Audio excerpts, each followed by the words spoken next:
House of the Dragon regorge de puissants dragons, chacun avec sa propre histoire, taille et cavalier. Certains sont immenses et terrifiants, d'autres rapides et mortels. Dans cette liste, nous classons les 10 plus grands dragons de la série, par leur taille, leur impact, leur présence et ce qu'ils apportent au combat. À la 10e place se trouve Sunfire, le dragon d'Aegon Targaryen II, aussi appelé Sunfire le Doré. Il avait des écailles dorées et des ailes rosées, parmi les plus beaux dragons.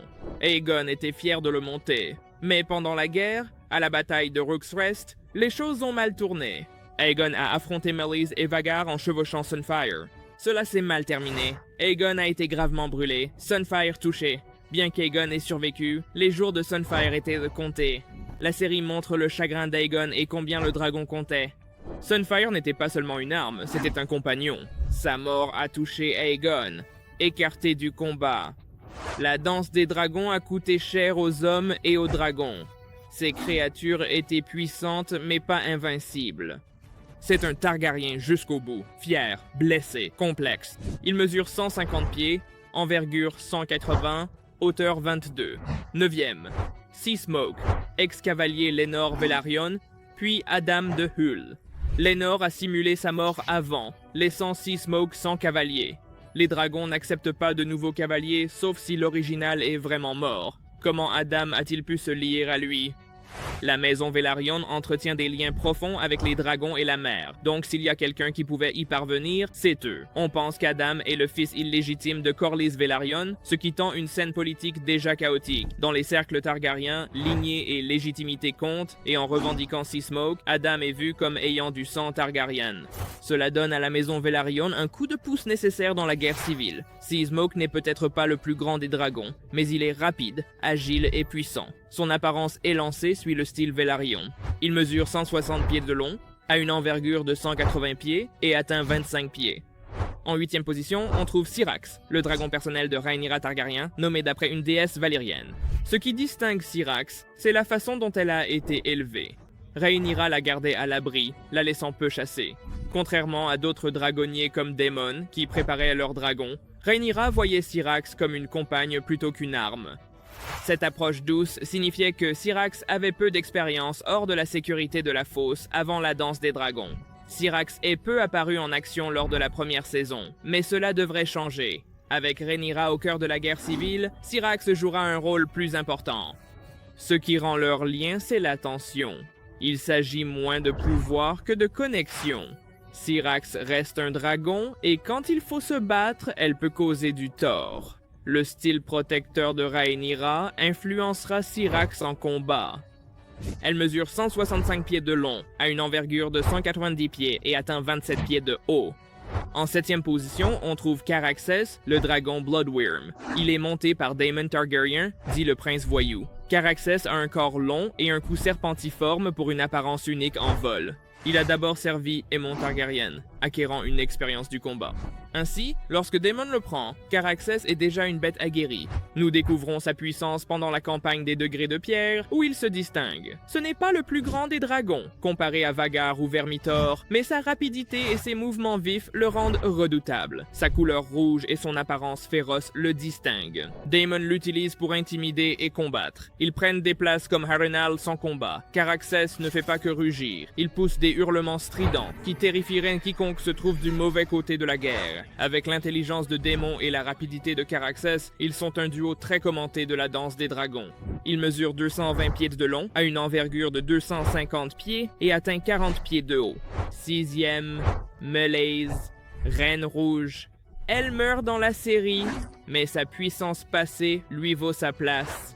Avec ses écailles rouges, Meleys était l'un des dragons les plus rapides.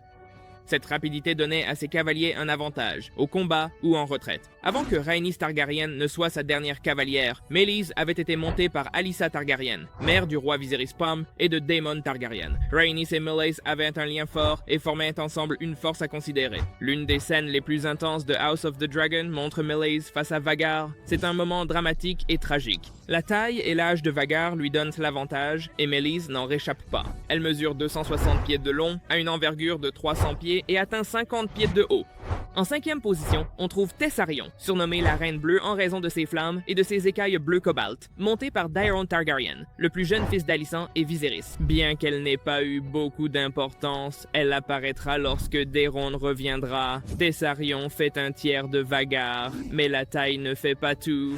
Sa rapidité et son agilité font une grande différence avec l'énergie de la jeunesse de Daeron.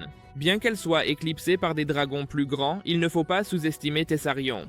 Elle joue un rôle clé lors de moments importants dans le sud de Westeros. Elle ne domine pas les cieux, mais utilisée intelligemment, elle reste une menace. Si le timing et le positionnement sont cruciaux, un dragon plus petit mais plus rapide comme Tessarion peut faire basculer l'issue de bataille. Il mesure 270 pieds de long, a une envergure de 320 pieds et atteint 60 pieds de haut.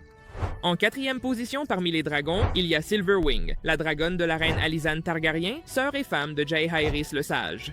Silverwing se distinguait par un tempérament amical.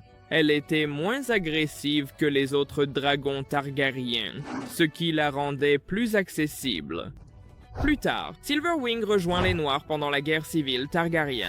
Son nouveau dragonnier, Ulf le Blanc, n'était ni noble ni targaryen. C'était un roturier qu'il a revendiqué par bravoure. Comme les Noirs manquèrent de dragonnier, Ulf est devenu un atout surprenant. Sa loyauté reste incertaine. En guerre, les camps changent vite. Silverwing a un comportement unique. House of the Dragon montre très bien que tous les dragons ne se ressemblent pas. Silverwing est une excellente voleuse, plus facile à maîtriser, rare à Westeros. Elle mesure 400 pieds de long, a une envergure de 420 pieds et atteint 110 pieds de haut. 3e position, nous avons Dreamfire. C'est l'un des dragons les plus fascinants du monde targaryen, à cause d'une théorie reliant aux œufs de dragon de Daenerys Targaryen. Certains fans pensent que Dreamfire pourrait être l'ancêtre, voire la source, des œufs qui ont donné naissance à Drogon, Rhaegal et Viserion. La théorie suggère que ces œufs se sont retrouvés, d'une manière ou d'une autre, comme cadeau pour Daenerys. Dans House of the Dragon, Dreamfire est lié à Elaena Targaryen, d'Alicent Hightower et du roi Viserys Pon. Elaena n'est pas une combattante. Elle est gentille et réservée. La guerre ne distingue pas. Avec un dragon, elle pourrait être entraînée, qu'elle le veuille ou non. Dreamfire est un grand dragon. Si sa cavalière est en danger, elle peut devenir une force redoutable. Dreamfire est lié à la ponte d'œuf chez les Targaryens. Soulignant son importance, si la théorie sur son lien avec les dragons de Daenerys était confirmée, cela créerait un lien important entre House of the Dragon et Game of Thrones. Il mesure 430 pieds, a une envergure de 440 pieds et atteint 120 pieds. En passant au numéro 2, Vermithor, appelé Fureur de Bronze, aperçu dans la saison 1 House of the Dragon, présence inoubliable. Vermithor fut monté par roi Jaehaerys Targaryen Ier, grand-père de Viserys. Jaehaerys maintenait la paix et Vermithor était son allié. Daemon Targaryen cherche à se lier à Vermithor. Il y a une scène mémorable où Daemon lui chante dans une grotte sombre, donnant le ton pour la suite des événements. Alors qu'il semble que les Noirs souhaitent rallier Vermithor à leur cause, c'est en réalité Hugues Marteau qui finit par le revendiquer. Cela bouleverse l'équilibre des forces de manière inattendue. Vermithor est l'un des plus grands dragons, juste derrière Vhagar, qui combat pour les Verts. Avec la guerre, Vermithor sera une force dans les batailles. Ce n'est pas qu'un dragon, c'est un atout décisif. On attend la destruction qu'il va provoquer. Il mesure 450 pieds de long, a une envergure de 480 pieds et atteint 125 pieds de haut.